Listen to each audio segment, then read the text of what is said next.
Cuaderno 60 de Cristianisme y Justicia. Gendarmes o motores de la economía. Banco Mundial, Fondo Monetario Internacional, a los 50 años de su constitución, por el equipo de Cristianisme y Justicia.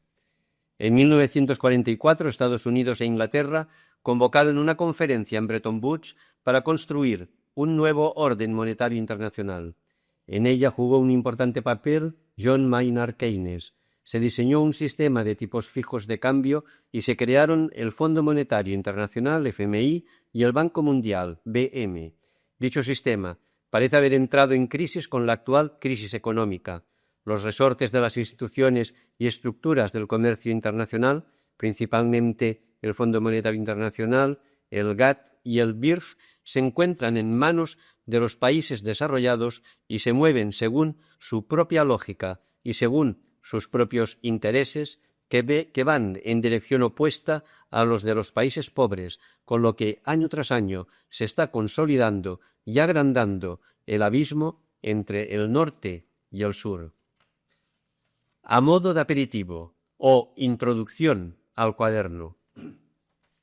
Antes de entrar en el texto de este cuaderno, recogemos 3 testimonios de nuestra hora presente.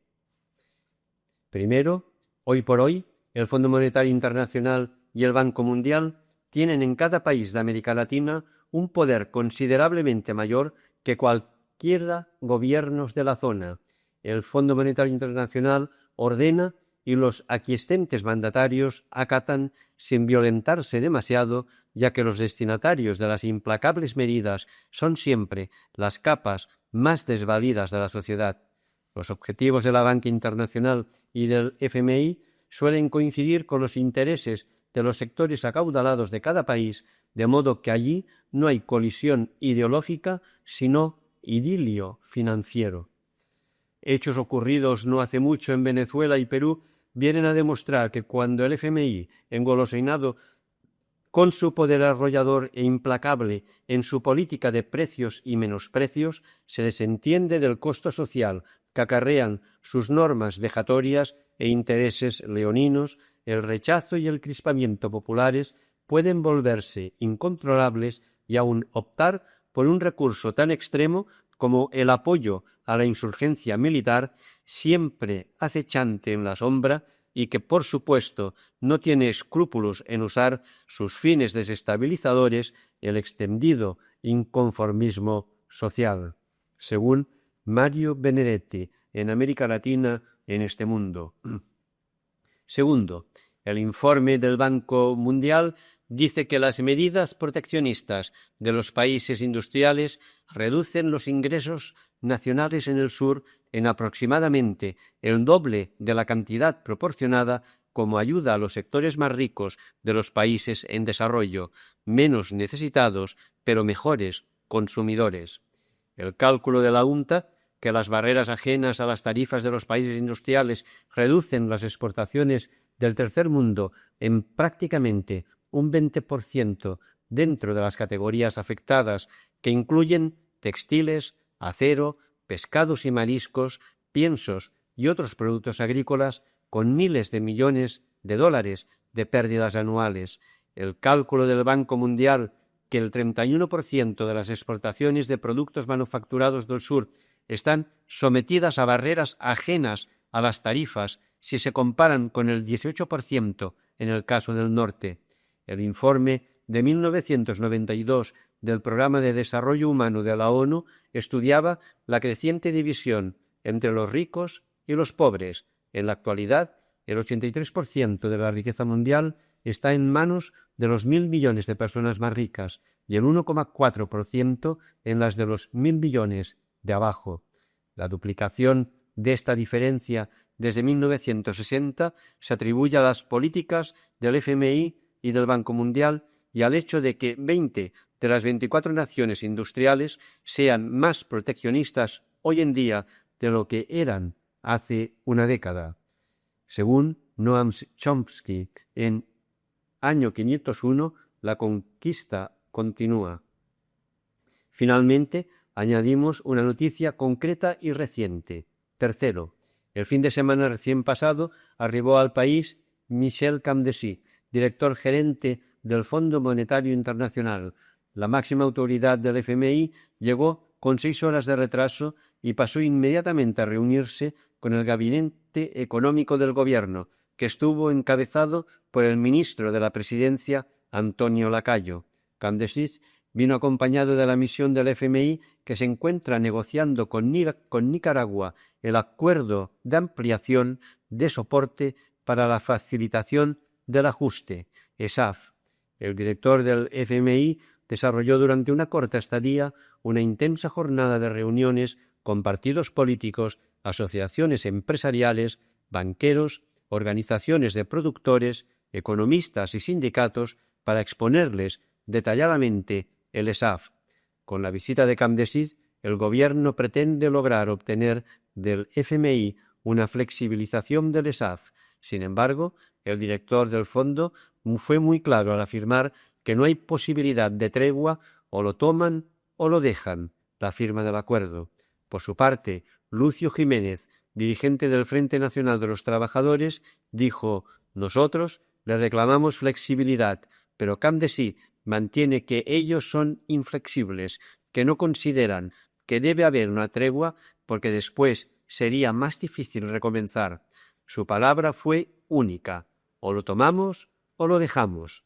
De todos los sectores que se reunieron con Camdesid, solamente los productores agropecuarios, los banqueros y empresarios dijeron confiar en que el plan diseñado por el fondo podría flexibilizarse a raíz de la visita de su director. También fueron los únicos que se manifestaron en favor de que el ESAF debe firmarse cuanto antes. No hay otra opción, es por el bien de todos, debe firmarse ya, dijo Ramiro Gurdián, presidente del Consejo Superior de la empresa privada, COSET. Los trabajadores coincidieron en que no pueden avalar un acuerdo que imponga más restricciones a los sectores laborales. El gobierno de Managua busca firmar con el Fondo Monetario Internacional un acuerdo de crédito por unos 82 millones de dólares para el período 1994-96, destinados principalmente al crecimiento de la economía. Al respecto, la Presidencia de la República comentó que espera que el FMI suelte un poco la llave para que tengamos plata y podamos producir. Del diario nicaragüense Barricada, del 14 de marzo 1994.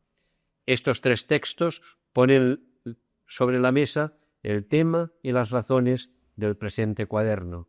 Con ocasión del 50 aniversario 1994 de las 2 instituciones cuestionadas, Cristianisme y Justicia encargó a algunos de sus técnicos un breve estudio sobre el FMI y el BM, con la idea de no quedarse en una pura denuncia, por agresiva y por justificada que fuese, sino de pensar caminos de solución o de reforma. Ese informe es el que ahora reproducimos, asumido y ligeramente retocado por nuestro centro. No quisiéramos limitarnos a suministrar un texto de lectura, sino materiales para una toma de conciencia, una discusión libre y una puesta en práctica de las soluciones urgentes que nuestro mundo reclama. PER 1. Origen de las instituciones, objetivos, evolución. 1.1. Origen. El Fondo Monetario Internacional, FMI, y el Banco Mundial, BM, se fundaron hace 50 años en la conferencia de Bretton Woods, un pintoresco paraje en el estado de New Hampshire. La guerra todavía no se había terminado, pero ya se veía el fin.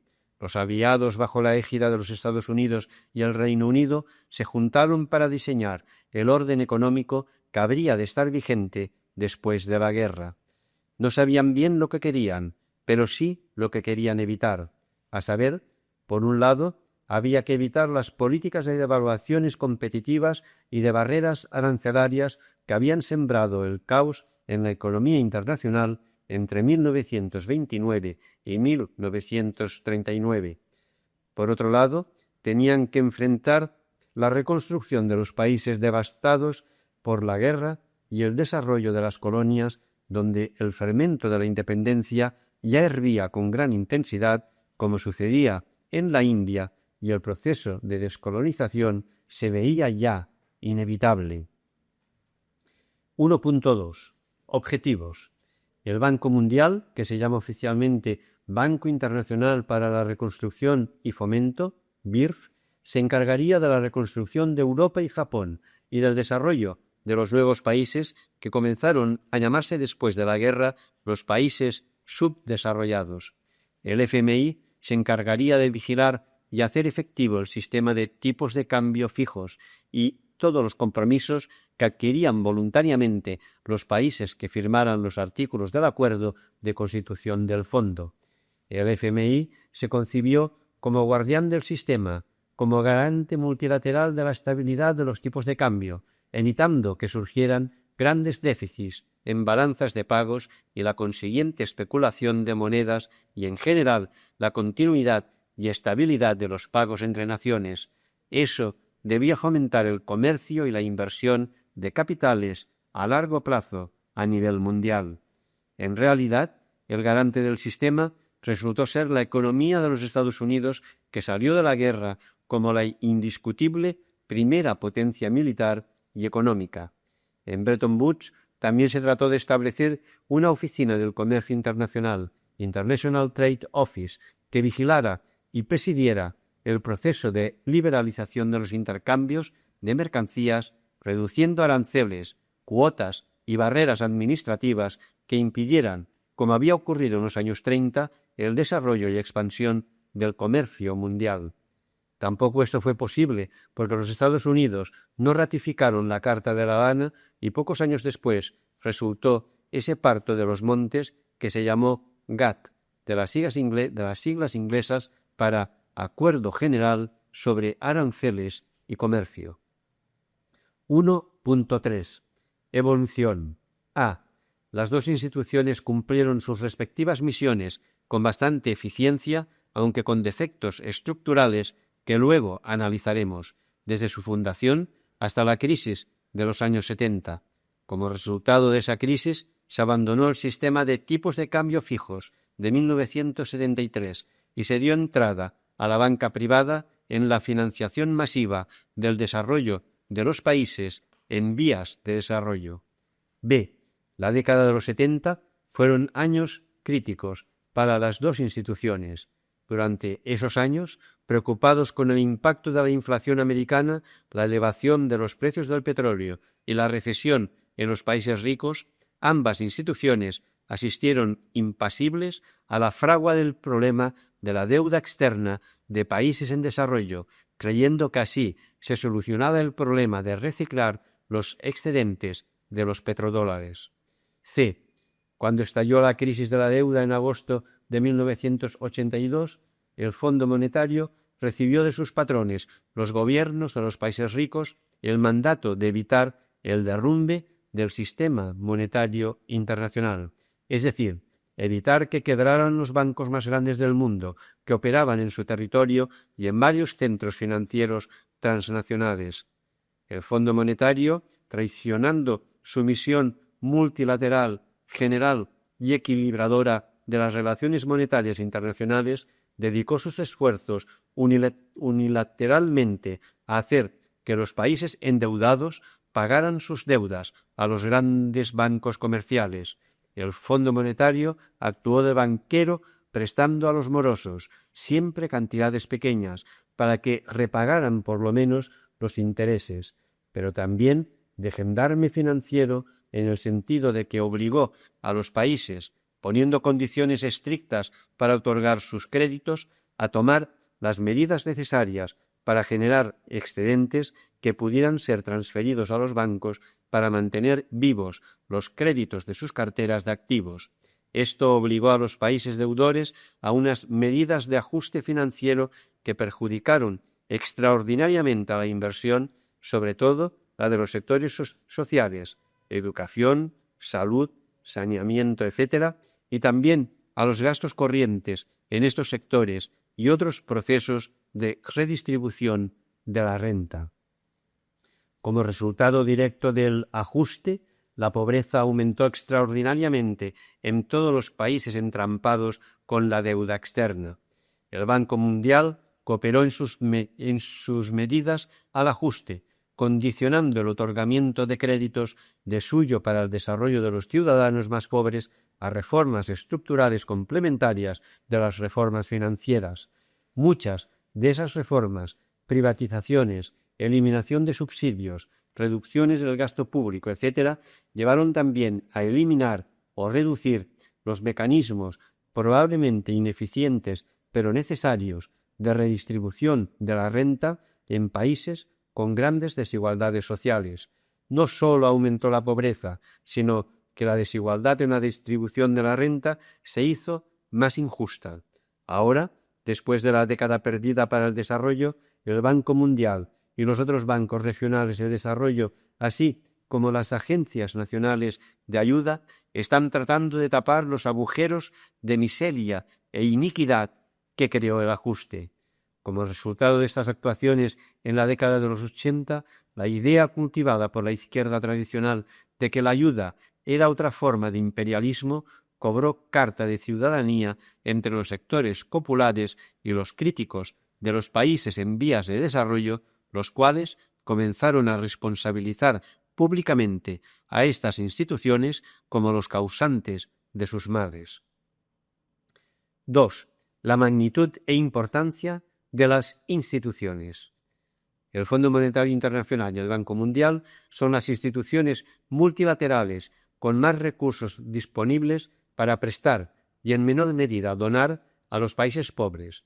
El Fondo Monetario puede hacer préstamos a todos los países miembros, sean pobres o ricos, mientras que el Banco Mundial solo puede dar donaciones y créditos a los países que se consideran en vías de desarrollo o subdesarrollados. En 1993, el Fondo Monetario Internacional hizo préstamos por valor de 11.851 millones de dólares de Estados Unidos. Recuperó 5.766 millones de dólares USA y tenía crédito pendiente de reembolso por valor de casi 40.000 millones de dólares de Estados Unidos. El sistema del Banco Mundial y la International Development Agency desembolsó 17.888 millones de dólares, 2,5 billones de pesetas. El Banco Mundial comprometió recursos por valor de 16.945 millones de dólares, 2,4 billones de pesetas. Desembolsó 12.942 millones de dólares. La IDA comprometió 6.751 y desembolsó 4.946. La IDA es la Agencia Internacional para el Desarrollo. Considerando que la ayuda total para el desarrollo que los países ricos transfieren de cualquier forma que sea a los menos desarrollados fue en 1992 de unos 50.000 millones de dólares, dinero realmente desembolsado al año. Se puede apreciar que el Banco Mundial aporta casi la tercera parte de esos fondos. Estas instituciones, junto a los bancos regionales de desarrollo en América Latina, Asia y África, son las que más dinero tienen para financiar proyectos de desarrollo. Tengamos en cuenta que el sistema de las Naciones Unidas, donde el poder de decisión de la Asamblea General, por lo menos, está más distribuido entre todos los países, ha caído en bancarrota, y los programas de instituciones de desarrollo, UNESCO, PNUD, UNICEF, UNCTAD, consejos sociales regionales como la CEPAL, solo tienen capital humano, muchos expertos, algunos de mucho talento, pero apenas disponen de dinero para pagar los sueldos de sus muchos empleados, cuanto menos para ayudar a los países pobres. La importancia de las dos instituciones vecinas para financiar el desarrollo es, pues, un dato cuya relevancia no se puede despreciar. 3. ¿Quién manda en el Banco Mundial y en el Fondo Monetario Internacional? El Banco Mundial y el Fondo Monetario canalizan hacia los países en vías de desarrollo o subdesarrollados la mayor parte de los fondos de ayuda oficial para el desarrollo, AOD, de los países más ricos del mundo.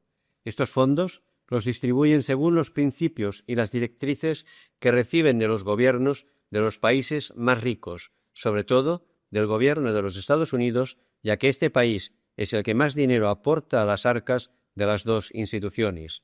Los países receptores, los menos ricos, también son miembros del directorio de las instituciones, aunque con menor poder de voto. Las políticas del Banco Mundial y del Fondo Monetario no son autónomas, propias de la institución, son las políticas que acuerdan e imponen los gobiernos de los países donantes, que a través de sus directores ejecutivos ejercen la máxima autoridad en las instituciones multilaterales.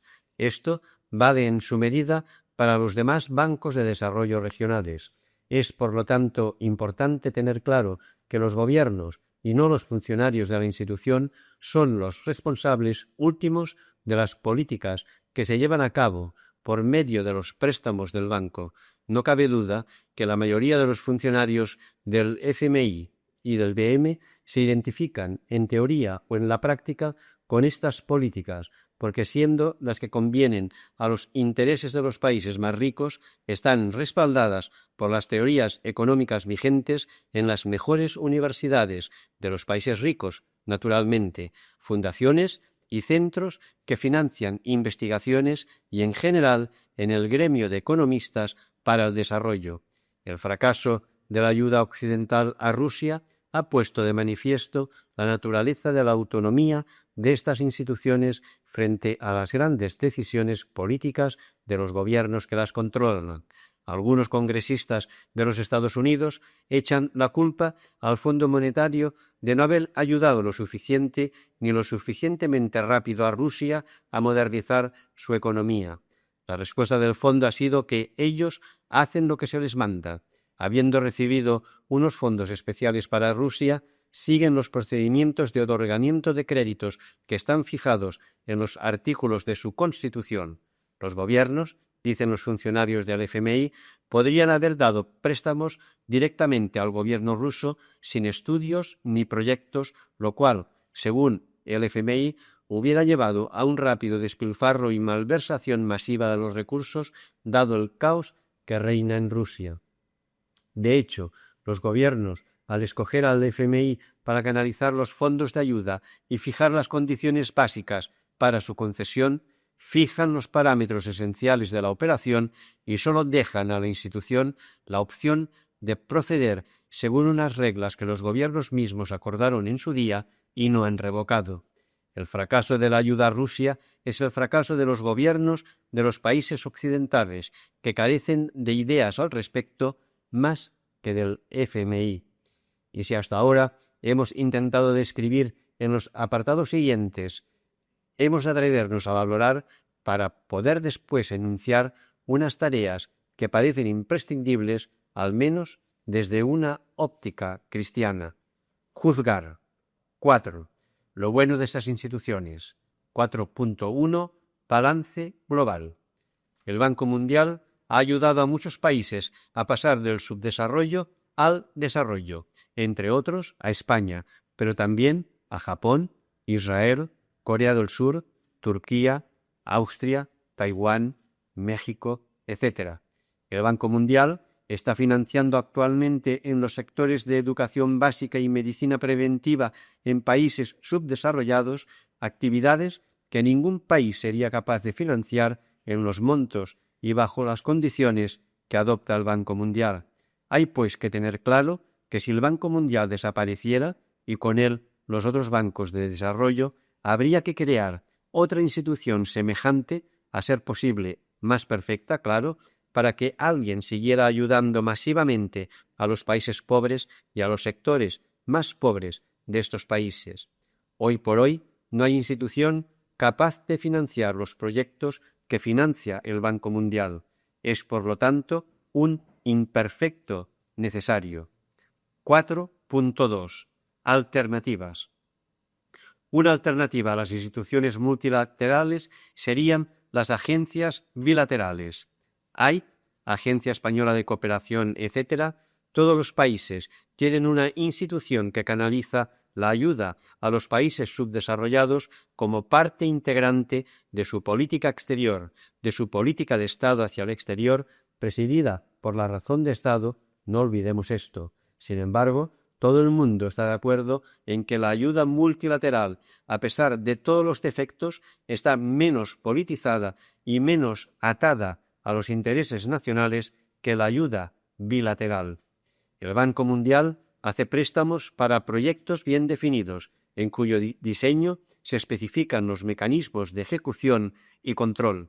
La alternativa sería financiar programas, es decir, un conjunto de proyectos pertenecientes a un sector para llevar a cabo una política sectorial o para obtener un objetivo multisectorial. Otra alternativa sería prestar para obtener los objetivos generales de los gobiernos, como hicieron muchos bancos privados en la década de los 70. El inconveniente de esta manera de prestar, como testimonia la historia de la deuda externa, es que el dinero se desvía a propósitos más urgentes, pero menos productivos, con un coste social de oportunidad muy alto, porque para eso se sacrifican inversiones más rentables y necesarias. Entre esos propósitos más urgentes puede estar el sanear las haciendas públicas o financiar un déficit de cuenta corriente, etc. Eso si no se desvían a los bolsillos de los funcionarios o a la compra de armamento, que es más inmoral. 4.3. Controles. Para el país que recibe un préstamo, el prestar a proyectos tiene el inconveniente del trabajo que han de realizar los funcionarios del gobierno para preparar la solicitud de préstamo, especificar a los funcionarios del Banco Mundial todos los detalles del proyecto, justificar minuciosamente los montos solicitados, explicar el uso que se les va a dar, definir la unidad ejecutora, proyectar los flujos de fondos previstos, etc. Todo eso suele poner de mal humor a los funcionarios de los países, quienes acusan a sus contrapartes multilaterales de entrometidos e imperialistas. La verdad es que todo este trabajo de funcionarios, normalmente tentados de corrupción, tiende a evitar el endeudamiento excesivo del país, el mal uso de los créditos y a prevenir la corrupción administrativa.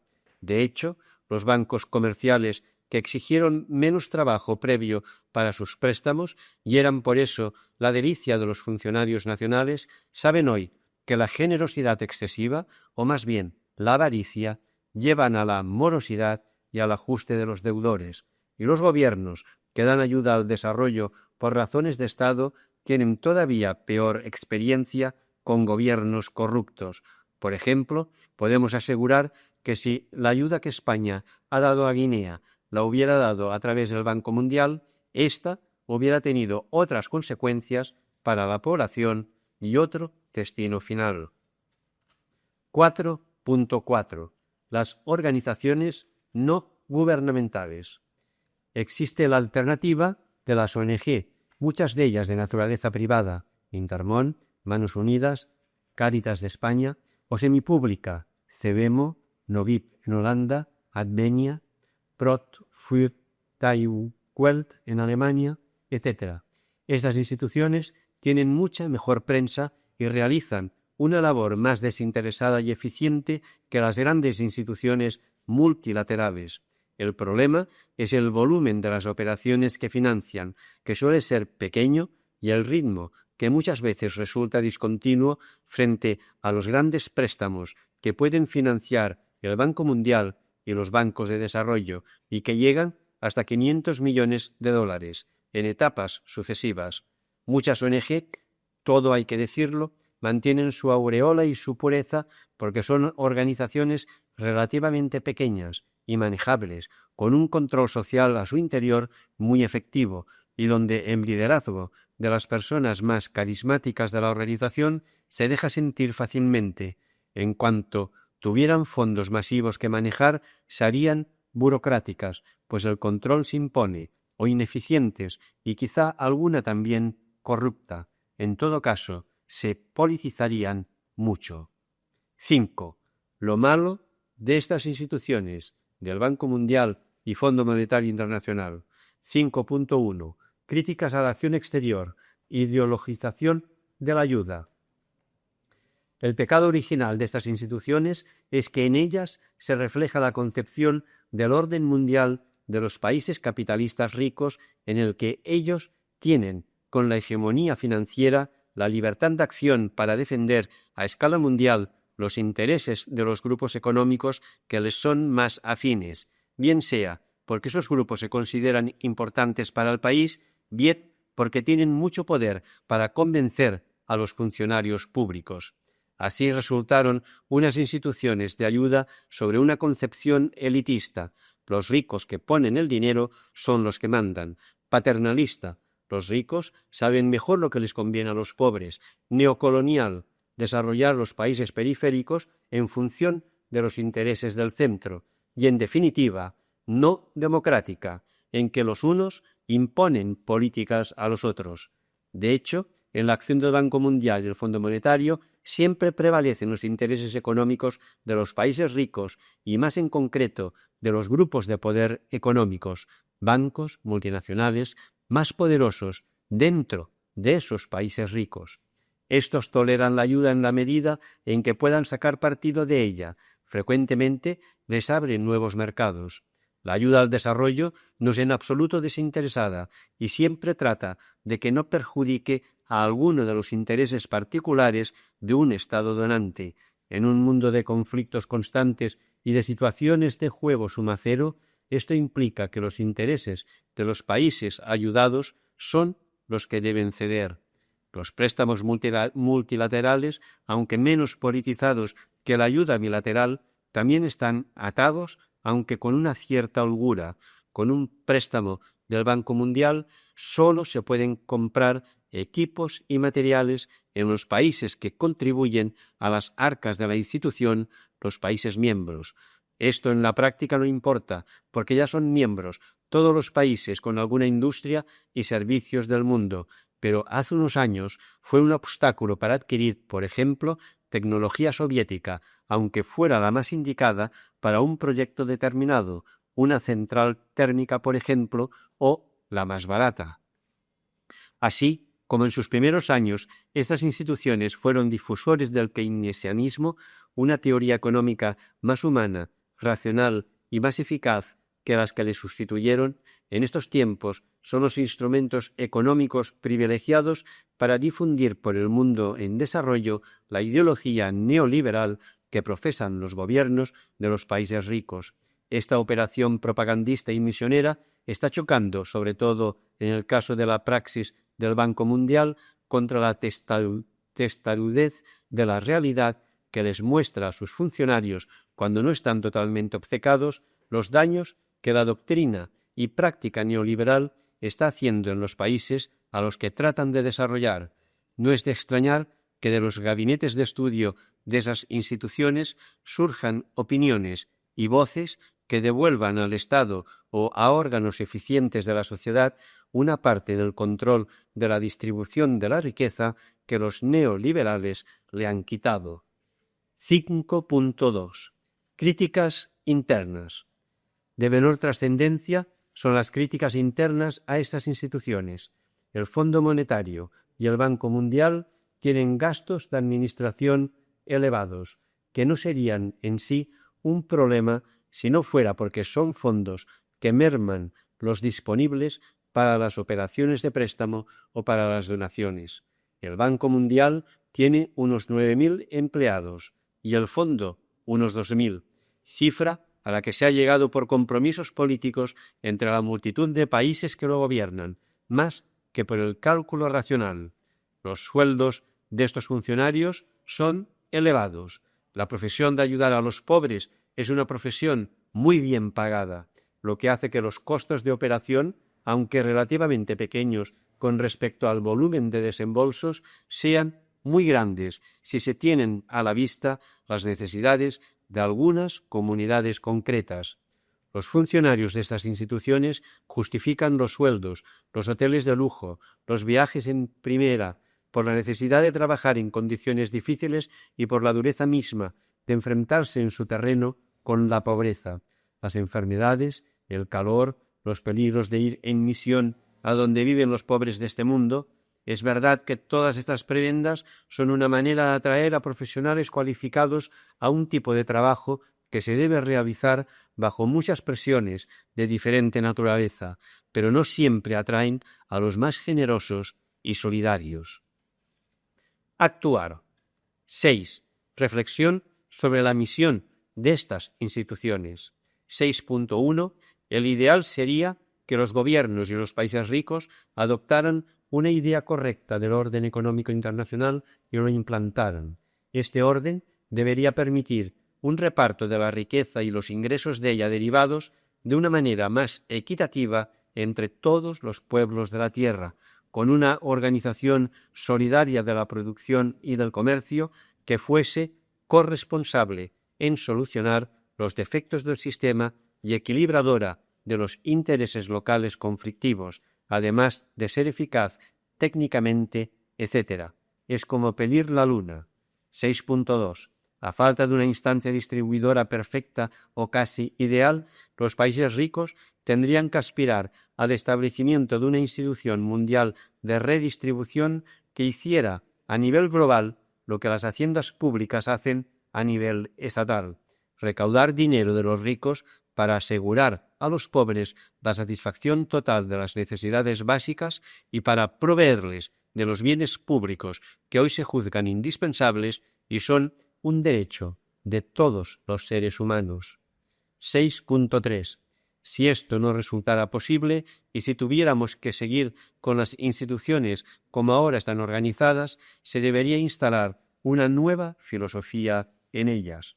Los gobiernos debieran darles más autonomía de decisión, una vez que hubieran garantizado que los equipos de dirección estaban formados por personas que, junto a la capacidad técnica, creatividad y audacia intelectual, hubieran demostrado una verdadera solidaridad con los pobres de la tierra.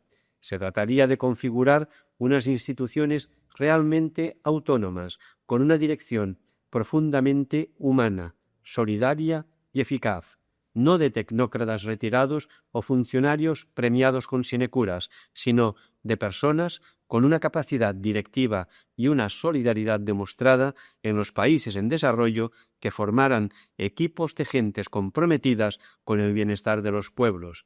Habría quizá que reducir las prebendas de sus funcionarios que las hacen atractivas a profesionales materialistas, oportunistas o desaprensivos.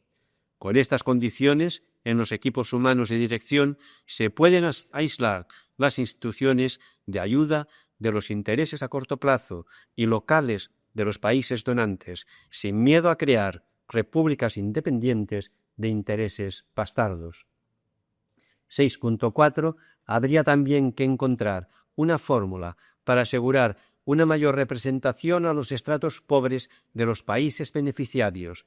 Esto no es fácil, porque los funcionarios del Banco Mundial y del Fondo Monetario, provenientes de los países más pobres, tienen a veces aquella dureza de corazón con el sufrimiento ajeno que caracteriza a las capas privilegiadas en las sociedades más pobres, de tristeza, cuando no repugnancia, ver cómo funcionan algunos de estos lacayos del imperialismo ante las necesidades de los pobres. Por eso los gobiernos de los países beneficiarios, que son los que se consideran explotados y maltratados, también tienen una gran responsabilidad en lo que las instituciones internacionales hacen a sus clases pobres. Sus representantes, al menos, debieran hacer ondear las banderas de los pobres sobre los tejados de los organismos internacionales de ayuda al desarrollo, en vez de enriquecerse y asimilarse a los ciudadanos más ricos de los países ricos. El proceso de su selección debería ser más cuidadoso y responsable de lo que es en la actualidad. Y 6.5. Finalmente, la ideología de estas instituciones debiera basarse en la realidad objetiva a la que dicen dirigir su acción, una ideología basada en las condiciones objetivas de los pobres, enraizada en un profundo conocimiento y análisis de las causas y remedios verdaderos del subdesarrollo, de la marginación y de la pobreza de tantos ciudadanos del mundo. Sobre estas realidades tendría que construirse una nueva filosofía de la ayuda al desarrollo, y en su actuación el Banco Mundial y el Fondo Monetario Internacional no debieran tener más condicionalidad que la necesaria para promover en los países beneficiarios las medidas técnicas y moralmente correctas desde el punto de vista de la mayoría de la población de los países que se quieren ayudar. Las bodas de oro del Fondo Monetario Internacional y del Banco Mundial deberían ser una excelente ocasión para comenzar a caminar en esa dirección sin perder nada de lo bueno que se haya hecho hasta ahora. Hasta aquí el cuaderno 60 de Cristianisme y Justicia.